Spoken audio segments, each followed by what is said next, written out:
hasn't seen my one yet, but I'm hoping once he sees the turbo, he tells me he can rebuild it. Because if he can't, then we're looking at spending an awful lot of money. Yeah, you got some big pieces here. First thing we're going to do is we're going to put it up right here. We'll inspect the hose, make sure it's getting rubbed down. After that, we'll put on the center cartridge. All the seals, fit the rings.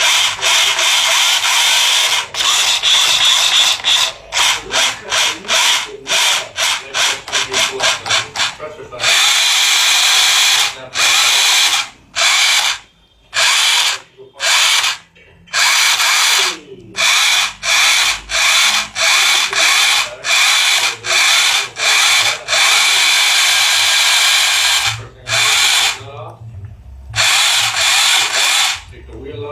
So that's one. Pressure side wheel. Yeah. Okay, that's good. Alright, so next we're